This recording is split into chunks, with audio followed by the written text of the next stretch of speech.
భారత కథోలిక యువతా దినోత్సవం. క్రీస్తునందు ప్రియులారా, ఈరోజు మనం భారత క్రైస్తవ యువతా దినోత్సవాన్ని కొనియాడుతూ ఉన్నాము. ప్రియమైన యువతీ యువకులారా, కథోలిక జాతీయ యువతా దినోత్సవ సందర్భముగా మీ అందరికీ హృదయపూర్వక శుభాకాంక్షలు తెలుపుతున్నాను. ఓ యువత, క్రీస్తులోనే మీ జీవితం అనే అంశం మీద ఈరోజు ఆధ్యాత్మిక సందేశాన్ని ధ్యానించుదాం. యువత అంటే కేవలం జీవితంలో ఒక వయస్సు కాదు. యువత అంటే కలలు, శక్తి, ధైర్యం, సృజనాత్మకత, ఆశ, మార్పును తీసుకుని రాగల సామర్థ్యం. ఈరోజు భారతదేశ కథోలిక యువతను ప్రియులారా ధ్యానించుకోగలిగే ప్రశ్న: నేను నా యవ్వనాన్ని ఎవరి కోసం జీవిస్తున్నాను? ప్రపంచం కోసమా? నా సంతోషం కోసమా? డబ్బు కోసమా? హోదా కోసమా? లేక క్రీస్తు కోసమా? క్రీస్తు రాజ్యం కోసమా? ప్రియులారా, ఆలోచించండి. యువతి యువకులారా, దేవుడు మనకిచ్చిన యవ్వనం ఒక బహుమతి మాత్రమే కాదు, అది ఆధ్యాత్మిక పిలుపు కూడా. అంచేత యువత, దేవుడు నిన్ను పిలుస్తున్నాడని ఈరోజు ప్రత్యేకంగా యువతా దినోత్సవం ఆహ్వానిస్తుంది. పరిశుద్ధ గ్రంథంలో దేవుడు ఎన్నో మార్లు యువతను తన కార్యానికి పిలిచాడు. సమూయేలును చూడండి, అతడు చిన్నవాడిగా ఉన్నప్పుడే దేవుని స్వరం విన్నాడు. సమూయేలు, సమూయేలు అని పిలువగానే అతడు స్పందించాడు. ప్రభువా, ఆనతించండి, నీ దాసుడు ఆలకించుచున్నాడు అని సమాధానమిచ్చాడు. ఇదే ఈరోజు యువతకు అవసరమైన హృదయం. ప్రభువా, నీ మాట నాకు వినపడాలి, నేను నీ మాట ప్రకారం జీవించాలి అని సమాధానమివ్వగలిగే యువతగా మారాలి. మన సమస్య ఏమిటంటే, దేవుడు మాట్లాడడం లేదని మనం అనుకుంటాం. మనం వినడానికి సిద్ధంగా లేక దేవుడే మాట్లాడడం లేదు అనుకుంటూ ఉన్నాం. కానీ ప్రియులారా, లోకంలో అనేక శబ్దాలు మనల్ని దేవుని స్వరం వినకుండా చేస్తున్నాయని మనం గ్రహించగలమా? మొబైల్లో ఎన్నో శబ్దాలు ఉన్నాయి. సోషల్ మీడియాలో ఎన్నో స్వరాలు వింటున్నాం. స్నేహితుల అభిప్రాయాలు వింటాము. ప్రపంచపు ఆకర్షణలు వింటాము. విజయాల ఒత్తిడి వింటాము. కానీ దేవుని స్వరం వినడానికి చాలా కొద్ది మందే ఆసక్తిగా ఉన్నారు. ప్రియులారా, రోజుకు గంటల కొద్దీ మొబైల్ చూస్తున్నాం, కానీ కొద్దిసేపు బైబిల్ చదవడానికి కష్టపడుతున్నాం. వేలాది సందేశాలు చదువుచున్నాం, కానీ దేవుని వాక్కు చదవడానికి తీరిక లేదంటున్న యువత ఒక్కసారి ఆలోచించుకోవాలి. దేవుని స్వరాన్ని వినే యువతే దేవుని కార్యానికి సాధనంగా మారుతుంది. ప్రియులారా, ప్రతిరోజు కొంత సమయం నిశ్శబ్దంగా ఉండండి. ప్రభువా, నేడు నాతో ఏమి మాట్లాడుకుంటున్నావు? ప్రభువా, నాతో నీవు ఏమి మాట్లాడాలనుకుంటున్నావు అని ప్రభుని అడిగి ప్రభు స్వరం ఏమిటో గ్రహించడానికి మరియు స్వీకరించడానికి ఆసక్తిని పెంచుకోవాలి. రెండవదిగా, ప్రియమైన యువతి యువకులారా, మీ యవ్వనాన్ని ఎవ్వరూ తృణీకరించనీయకుండా జాగ్రత్త పడాలి. పౌలు గారు తిమోతికి చెప్పిన మాటలు ఈరోజు యువతకు ఎంతో స్ఫూర్తినిస్తాయి. తిమోతికి రాసిన మొదటి లేఖ 4వ అధ్యాయం 12వ వచనములో, నీ యవ్వనమును ఎవడునూ తృణీకరింపనీయకుము, మాటల్లోనూ, ప్రవర్తనలోనూ, ప్రేమలోనూ, విశ్వాసంలోనూ, పవిత్రతలోనూ విశ్వాసులకు ఆదర్శంగా ఉండు అని పౌలు గారు తిమోతితో అన్నారు. ఇక్కడ ఒక గొప్ప సందేశం ఉంది. పౌలు నీవు యువకుడివి కాబట్టి వేచి ఉండు అనలేదు, కానీ నీవు పెద్దవాడైన తరువాత దేవుని సేవ చేయి అని కూడా అనలేదు. అతను చెప్పింది, ఇప్పుడే ఆదర్శంగా జీవించాలి అన్నాడు. ప్రియ యువతి యువకులారా, నేను పెద్దవాడైన తర్వాత ఇలా జీవిస్తాననో, లేదా నేను ఇంకా కొంత సమయం తర్వాత ఆదర్శంగా ఉంటాననో నిర్ణయం తీసుకోకూడదు. ఇప్పుడే మనం ఆదర్శంగా జీవించడం ప్రారంభించాలి. ప్రియమైన యువతి యువకులారా, మీరు చర్చికి భవిష్యత్తుగా ఉండారు. ఎందుకంటే చర్చి మీ మీదనే ఆధారపడి ఉన్నది. మీరు భవిష్యత్తు చర్చిగా మారుతున్నారు. మీ ఉత్సాహం చర్చికి కావాలి, మీ ప్రతిభ చర్చికి కావాలి, మీ ఆలోచనలు చర్చికి కావాలి, మీ సేవ చర్చికి కావాలి, మీ విశ్వాస జీవితం చర్చికి కావాలి. అందుకే ఈ రోజు నుండి ప్రియమైన యువతీ యువకులారా, మీ యవ్వనాన్ని ఎవరో దొంగిలించాల ప్రయత్నం చేస్తుంటే వారికి అప్పగించకండి. మీ యవ్వనాన్ని మరొకరు తృణీకరించకుండా జాగ్రత్త పడండి.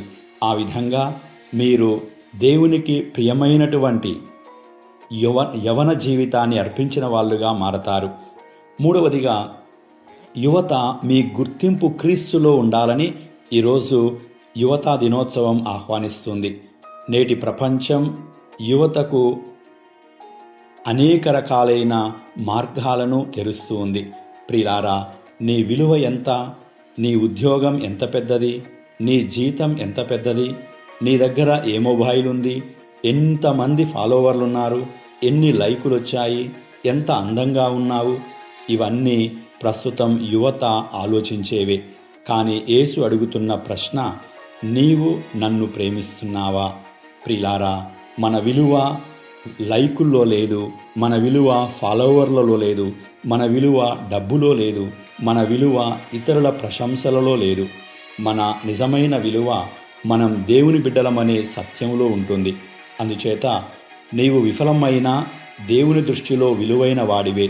నిన్ను ఎవరు తిరస్కరించినా దేవుడు నిన్ను తిరస్కరించడం లేదు. ఎవరో నీ గురించి చెడ్డగా మాట్లాడినా దేవుని ప్రేమ నీపై ఎప్పటికీ తగ్గదు.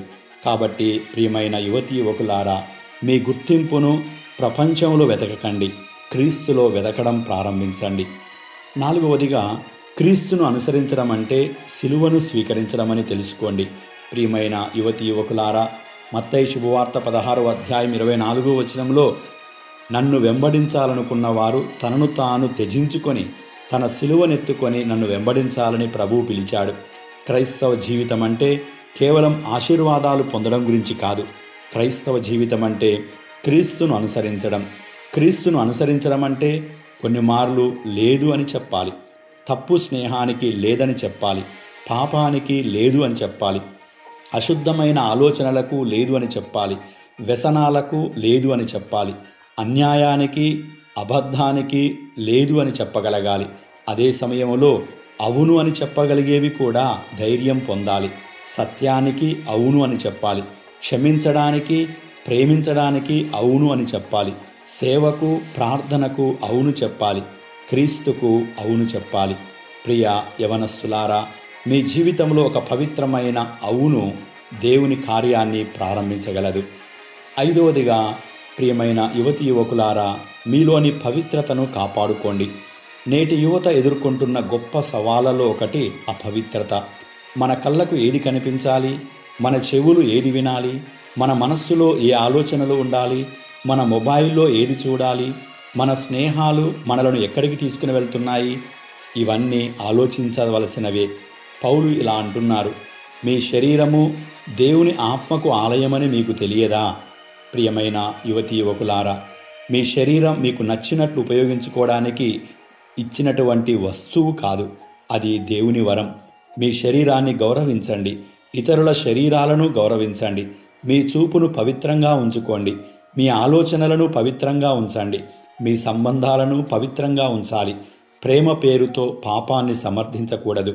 నిజమైన ప్రేమ ఎదుటివారిని పాపములోనికి ఎప్పటికీ నడిపించదు, పవిత్రత వైపే నడిపిస్తుంది. ఆరవదిగా, ప్రియమైన యువతీ యువకులారా, మంచి స్నేహితులను ఎంచుకోవాలి. యువత జీవితాన్ని మార్చేది స్నేహమే. మంచి స్నేహితుడు నిన్ను పైకి తీసుకెళ్తాడు, చెడు స్నేహితుడు నిన్ను కిందికి లాగుతాడు. అందుచేతనే సామెతల గ్రంథం 13వ అధ్యాయం 20వ వచనములో, జ్ఞానులతో నడుచువాడు జ్ఞానవంతుడగును అంటుంది. అందుకే యువత, నీ స్నేహితులను జాగ్రత్తగా ఎంచుకోవాలి. నీ విశ్వాసాన్ని గౌరవించే వారితో స్నేహం చేయాలి. నిన్ను దేవుని దగ్గరకు తీసుకెళ్లే వారిని ఎంచుకోవాలి. బలహీనతలను ఉపయోగించుకునే వారిని ఎప్పుడూ కూడా స్నేహితులుగా భావించరాదు. నీ పతనాన్ని కోరుకునే వారిని దగ్గరికి రానియకూడదు. నీ ఎదుగుదలను కోరుకునే వారిని మాత్రమే ఎంచుకోవాలి. అంచేత ప్రియమైన యువతీ యువకులారా, నిజమైన స్నేహితుడు నీతో నవ్వేవాడు మాత్రమే కాదు, నీవు తప్పు చేస్తున్నప్పుడు ప్రేమతో హెచ్చరించేవాడై ఉంటాడు. అలాంటి స్నేహితులు మనకుండాలి. ఏడవదిగా, మొబైల్ నీ సేవకుడిగా ఉండాలే కానీ నీకు యజమానిగా ఉండకూడదు. ప్రియమైన యువతీ యువకులారా, ఈరోజు యువత చేతుల్లో పెద్ద ఆయుధం ఏదైనా ఉన్నదంటే అది మొబైల్ ఫోన్. టెక్నాలజీ ఎప్పటికీ చెడ్డది కాదు, మొబైల్ చెడ్డది కాదు, సోషల్ మీడియా చెడ్డది కాదు. కానీ ప్రశ్న ఏంటంటే నేను వాటిని ఎలా ఉపయోగిస్తున్నాను? మొబైల్ ద్వారా మంచి విషయాలు నేర్చుకోవచ్చు, సువార్తను పంచుకోవచ్చు, ప్రార్థనలు వినవచ్చు, విద్య పొందవచ్చు, ప్రపంచంతో అనుసంధానం కావచ్చు. కానీ అదే మొబైల్ మన సమయాన్ని దొంగిలించవచ్చు, మన ఏకాగ్రతను నాశనం చేయవచ్చు, మన పవిత్రతను దెబ్బతీయవచ్చు, మన కుటుంబ సంబంధాలను బలహీనపరచవచ్చు. అందుకే ఒక ప్రశ్న, నేను మొబైల్ను ఉపయోగిస్తున్నానా లేక మొబైల్ నన్ను ఉపయోగిస్తుందా? ప్రియమైన యువతీ యువకులారా, రోజులో కొంత సమయం డిజిటల్ ఉపవాసం చేయాలి, కొంత సమయం మొబైల్ పక్కన పెట్టాలి, కుటుంబముతో మాట్లాడాలి, బైబుల్ చదవాలి, ప్రార్థించాలి, చర్చికి రావాలి, అవసరమైతే ఇతరులకు సేవ చేయడం ప్రారంభించాలి. స్క్రీన్ ముందు గడిపే సమయం కంటే క్రీస్తు సన్నిధిలో గడిపే సమయమే ఎక్కువగా మన జీవితంలో ఉండాలని యువతగా మనం జ్ఞాపకం చేసుకుందాం. 8వదిగా ప్రియమైన యువతీ యువకులారా, యేసుక్రీస్తు మనకు అనుగ్రహించినటువంటి జీవాహారం గురించి నిరంతరం మనం శ్రద్ధ పెట్టాలి. ఎందుకంటే దివ్య సప్రసాదం మనకు, ముఖ్యంగా యువతకు జీవాహారముగా ఉంటుంది. కథోలిక యువతకు ఒక గొప్ప ఆధ్యాత్మిక శక్తి పరిశుద్ధ దివ్య ప్రసాదమే. యేసు ప్రభు ఏమన్నారు? నా శరీరమును భుజించి నా రక్తమును పానం చేయువాడు నిత్య జీవం పొందుతాడు అని. ప్రియమైన యువతీ యువకులారా, ఈ కథోలిక జాతీయ యువతా దినోత్సవ సందర్భంగా మన మనస్సులో ప్రభు, నీకు నా జీవితాన్ని అర్పిస్తున్నాను, నీవే నాకు జీవాహారముగా ఉన్నావని చెప్పగలగాలి. క్రీస్తును కలుసుకునే గొప్ప అవకాశం దివ్య ప్రసాదము ద్వారానే మనకు లభిస్తుంది. ప్రియులారా, దివ్య సప్రసాదం మనం క్రీస్తును స్వీకరిస్తున్నామని మర్చిపోకూడదు. మన బలహీనతలలో ఈ జీవాహారమే బలంగా ఉంటుంది. ఈ ప్రపంచం మనకిచ్చే గందరగోళములో ఆ దివ్య సప్రసాద ప్రభువే మార్గదర్శకం చేస్తారు. మనం ఒంటరితనంలో ఉంటే ప్రభు సన్నిధి నుండి అపారమైన దైవానుగ్రహం లభిస్తుంది. మనం పాపములో ఉన్నామా? ప్రభు కరుణ మనల్ని బలపరుస్తుంది. నిరాశలో ఉన్నామా? ప్రభు వైపు చూసినప్పుడు నిరీక్షణ మన ముందుంటుంది. అందుకే ప్రియమైన యువతీ యువకులారా, మనస్సు కోల్పోకండి, దివ్య ప్రసాదాన్ని గౌరవించండి, పరిశుద్ధ దివ్య బలి పూజలో పాల్గొనండి. పరిశుద్ధ క్రీస్తు ప్రభు అందించినటువంటి వాక్కులను నిరంతరం స్మరించుకోవడం ప్రారంభించాలి. అప్పుడప్పుడు ప్రియులారా, అవసరాన్ని బట్టి మంచి పాపసంకీర్తనము చేయాలి. క్రీస్తులో నిజమైన సంబంధాన్ని పెంచుకోవాలి. అందుచేత ప్రియమైన యువతీ యువకులారా, దివ్య సప్రసాద యువతగా మీరు మారగలిగితే క్రీస్తులా మీరు మారినట్లే. 9వదిగా ప్రార్థించే యువతగా యువతీ యువకులు మారాలి. మార్పును తీసుకుని వచ్చే యువతగా మీరు మారాలంటే ప్రార్థించే యువతగా మనం మారాలి. ప్రార్థన అంటే సమస్యలు వచ్చినప్పుడు మాత్రమే దేవుని దగ్గరికి వెళ్ళడం కాదు. ప్రార్థన అంటే దేవునితో సంబంధం. యేసు స్వయంగా ప్రార్థించాడు. అయితే మనం ఎందుకు ప్రార్థించకూడదు? ప్రతి ఉదయం ప్రభువా ఈరోజు నన్ను నడిపించు అని ప్రార్థించండి. ప్రతి రాత్రి ప్రభువా ఈరోజు చేసిన తప్పులను క్షమించండి అని ప్రార్థించండి. రోజులో కాసేపైనా ఓ యేసయ్యా నాతో ఉండండి అని ప్రార్థించండి. చిన్న ప్రార్థన అయినా హృదయపూర్వకముగా ఉండాలి. ప్రియమైన యువతీ యువకులారా, ప్రార్థన లేని యువత ప్రపంచపు శబ్దంలో తప్పిపోతుంది. ప్రార్థించే యువత దేవుని స్వరాన్ని గుర్తించగలుగుతుంది. 10వదిగా ప్రియమైన యువతీ యువకులారా, మనం శ్రీసభకు సేవకులంగా మారాలి. చర్చిలో కేవలం కార్యక్రమాలకు హాజరయ్యే వారిగా ఉండిపోకూడదు. శ్రీసభలో భాగస్వాములుగా మారాలి. పవిత్ర గాయక బృంద సేవలు చేయవచ్చు. చిన్న పిల్లలకు సత్యోపదేశ సంక్షేపం నేర్పించవచ్చు. పేదలకు సేవ చేసే పరిచర్యలో పాల్గొనవచ్చు. వృద్ధులను పరామర్శించవచ్చు. అనారోగ్యంతో ఉన్న వారిని ఆదరించవచ్చు. పిల్లలకు మార్గదర్శకత్వం ఇవ్వవచ్చు. అనేక యువతా సంఘాలను బలోపేతం చేయవచ్చు. ఇప్పుడున్నటువంటి ప్రపంచంలో సువార్తను డిజిటల్ మీడియా ద్వారా అనేక మందికి పంచవచ్చు. ప్రియమైన యువతీ యువకులారా, మీలోని ప్రతిభను దాచిపెట్టకండి, దేవుని సేవ కోసం అర్పించండి. 11వదిగా దేశ నిర్మాణంలో కథోలిక యువత పాత్రను ఈరోజు మనం ధ్యానించాలి. మనము భారతదేశ యువతగా ఉన్నాం. మన దేశం మనకు ఎన్నో అవకాశాలనిచ్చింది. కాబట్టి మనకు బాధ్యత కూడా ఉంది. కథోలిక యువతగా నిజాయితీగా ఉండాలి, బాధ్యతగా ఉండాలి, చట్టాన్ని గౌరవించే వాళ్ళుగా ఉండాలి, ప్రకృతిని కాపాడేవారిగా ఉండాలి, పేదలను ఆదుకోవాలి, బలహీనుల పక్షాన నిలబడాలి, మత సామరస్యాన్ని పెంపొందించాలి, దేశ సమైక్యతకు తోడ్పడాలి. యేసు ప్రభు ఇదే మనకు నేర్పించారు, మీరు లోకానికి వెలుగై ఉన్నారు అని. కాబట్టి భారతదేశ కథోలిక యువతకు శ్రీ సభ ఈరోజు ఇదే పిలుపునిస్తుంది. దేశాన్ని విమర్శించే యువతగా కాదు, దేశాన్ని నిర్మించే యువతగా మనం మారాలి. 12వదిగా విఫలమైనప్పుడు మనం నిరాశ చెందకూడదు. యువతలో చాలామంది అనేక సమస్యలు ఎదుర్కొంటున్నారు. ఒక్క భయం మనలో ఉంది, విఫలమైపోతానేమో.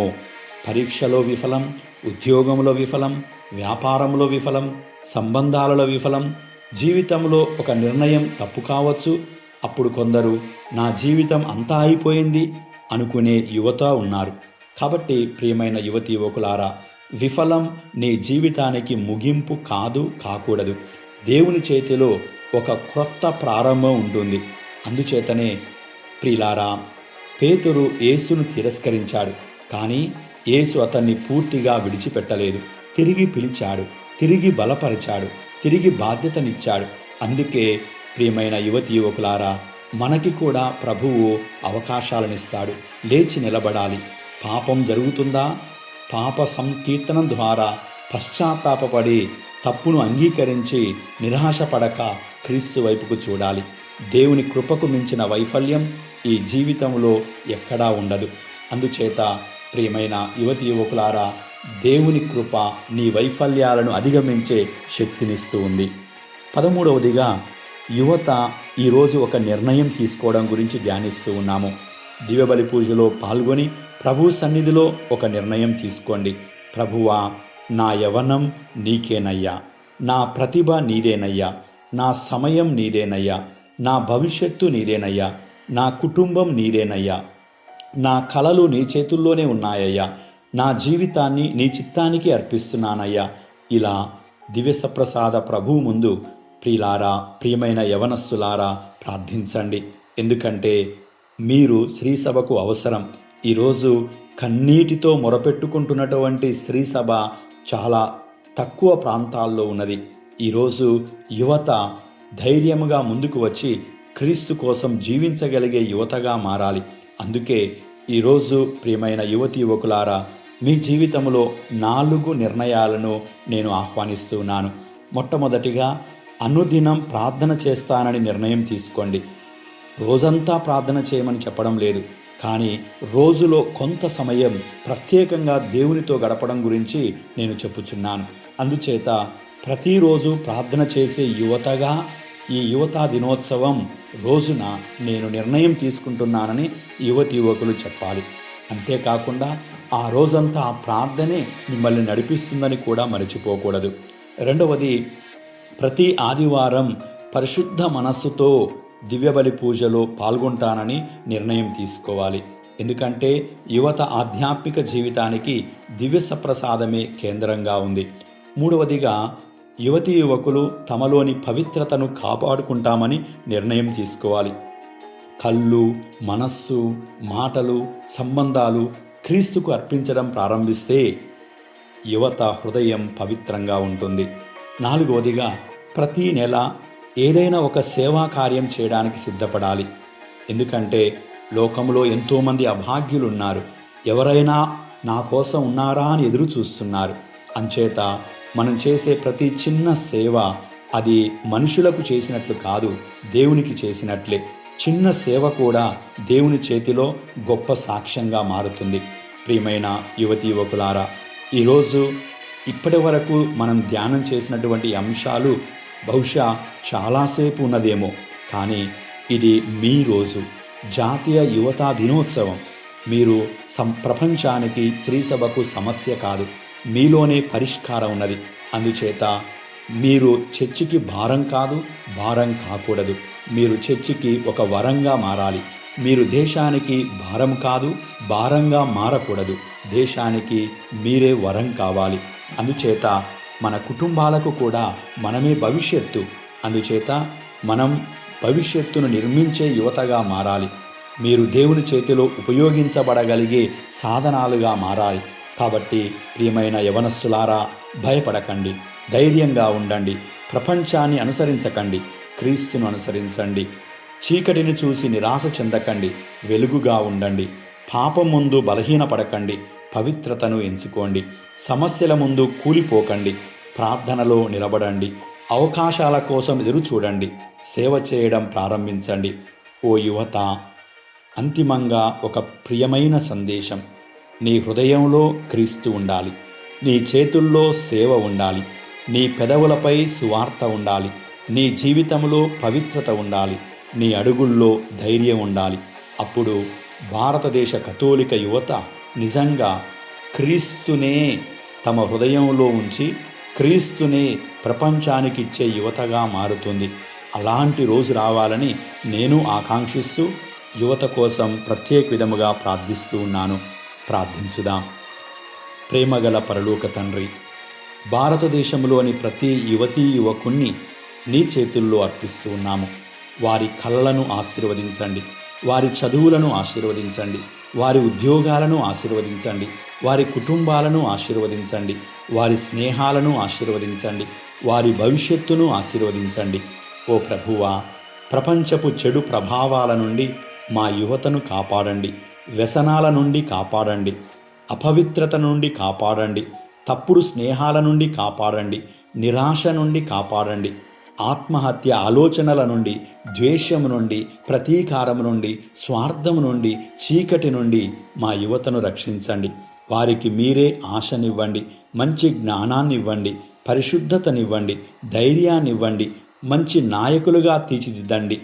శ్రీసభకు సేవ చేసే యువతగా, దేశాన్ని నిర్మించే యువతగా, పేదలను ఆదుకునే యువతగా, సువార్తను జీవించే యువతగా, పరిశుద్ధ దివ్య ప్రసాదములో మిమ్ము చూడగలిగే యువతగా, నీవే జీవాహారమని స్వీకరించే యువతగా, మా యువత హృదయాలలో నీకు మొదటి స్థానం ఇచ్చే యువతగా మీ కృపను మా యవనస్సులందరికీ దయచేయండి. మా తల్లి మరియమ్మ, మా యువతకు నీ కుమారుడైన యేసు దగ్గరకు నడిపించండి. పరిశుద్ధాత్మ ప్రభువా, మా యువతను నీ వరాలతో నింపి క్రీస్తుకు సాక్షులుగా, శ్రీసభకు సేవకులుగా, దేశానికి మంచి పౌరులుగా, ప్రపంచానికి వెలుగుగా జీవించేందుకు బలాన్ని ప్రసాదించండి. ఓ యేసుక్రీస్తు ప్రభువా, వినయంతో నీకు మొరపెట్టుకుంటున్నాం.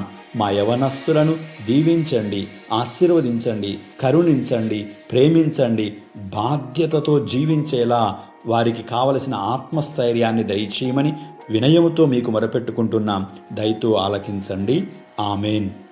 ప్రియమైన యువతీ యువకులారా, మీ అందరికీ మరొకసారి భారత క్రైస్తవ యువత దినోత్సవ సందర్భముగా శుభాకాంక్షలు తెలియపరుస్తున్నాను. సర్వశక్తిగల దేవుడు పితా, పుత్ర, పరిశుద్ధాత్మ ప్రభు మిమ్మల్ని దీవించి జ్ఞానముతోనూ, పరిశుద్ధతతోనూ, ధైర్యముతోనూ, ప్రేమతోనూ నింపునుగాక. యేసుక్రీస్తు ప్రభువు మీ జీవితాలకు మార్గమై, సత్యమై, జీవమై మిమ్ము నడిపించునుగాక. ఆమెన్.